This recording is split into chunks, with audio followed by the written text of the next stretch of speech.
System 1 loaded.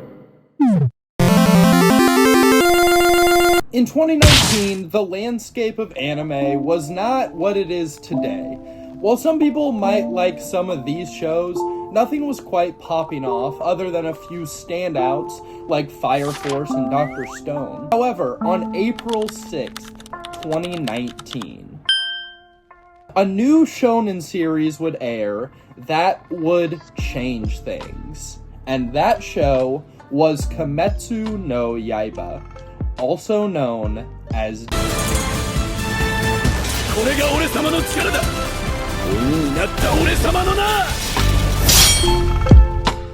The series Demon Slayer follows a young boy named Tanjiro. When he arrives home one day after getting coal for his family, he finds all of them have been butchered by a demon.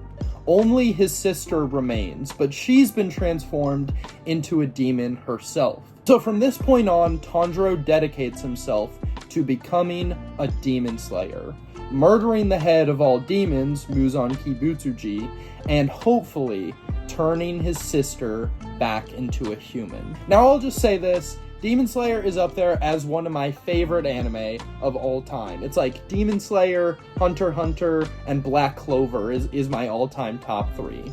And maybe I'll have to do a full series review at some point if you guys like talking about anime. But for the purposes of this review, we have to jump 5 years into the future to June 30th, 2024, when Demon Slayer premiered its season finale, in which Tanjiro and all the Demon Slayer allies he's made along the way have an insane final confrontation with Muzan. And right when you think the team might be able to pull it off,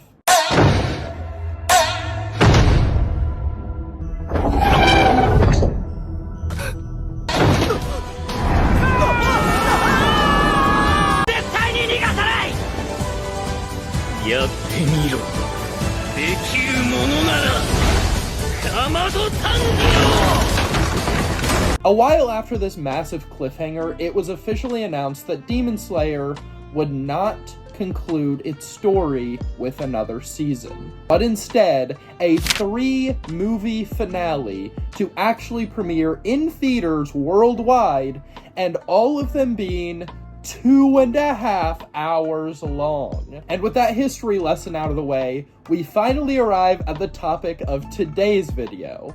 I saw Demon Slayer Infinity Castle, and it was everything that I've been waiting for. That's what we've been waiting for!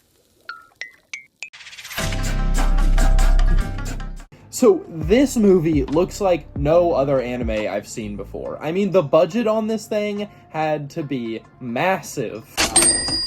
Of course, as we should expect from Demon Slayer, the fights are energetic, action-packed eye candy that are just endlessly entertaining. Also, the character animation itself stays so consistently fluid through the whole thing, which is just really crazy to see, as with a normal season of anime, consistent character drawing is not really something you get that often. But what really blew me away more than anything else was just the sheer scale of the Infinity Castle. We get these massive sweeping shots throughout the film, kind of connecting all the characters together, and it's just mind-blowing to watch this fake camera spin and flip and fly around in this meticulously crafted 3D environment. It's so satisfying. And we get a lot of great shots of all this thanks to the Demon Slayer Corps' pet crows, who essentially act as drones throughout the whole movie, attempting to map out the Infinity Castle and all its weirdness. I mean, this is just truly, like, anime direction and animation at its peak.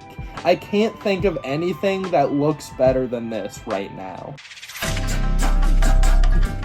Now, I've yet to go back and listen to the soundtrack for this since I watched it, but from what I remember, the music kicked ass.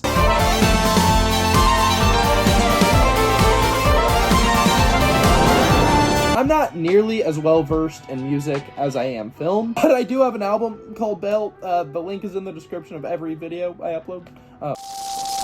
Something about these tracks, dude, they just have this huge, epic, theatrical nature to them that just keeps the story flowing, but also it can be really somber and emotional when it needs to be.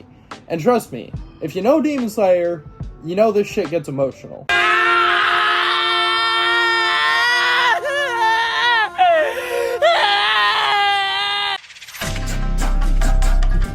So while people are pretty unanimously praising the film, probably the most controversial and argued about aspect of Infinity Castle is the plot and the pacing. The story itself is, to be fair, a little bare bones. Demon Slayer Corps are trapped in an endless domain filled with demons. Muzan is healing himself at the core, and the heroes must reach him and finish him off before they're killed themselves. And we follow 3 specific big fights that happen. Now, where people have been complaining is the amount of time that character flashbacks take up in between of all of the action. And while I understand that criticism, I majorly disagree with it. A huge aspect of the series is that every time Tanjiro gets stronger and takes out another big demon, they get a pretty lengthy flashback where the demon remembers its terrible life as a human before it became a demon.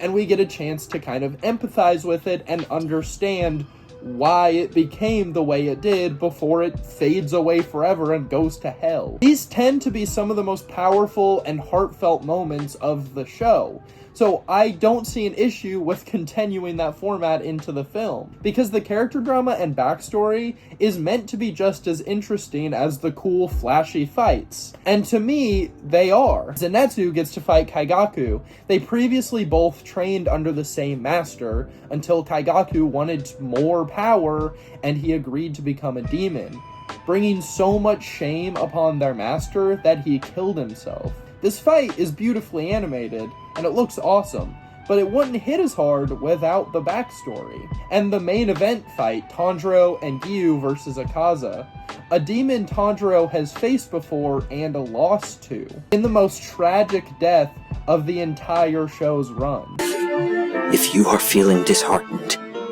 that you are somehow not enough, set your heart ablaze. So for Akaza, he holds on for a long time after being beheaded.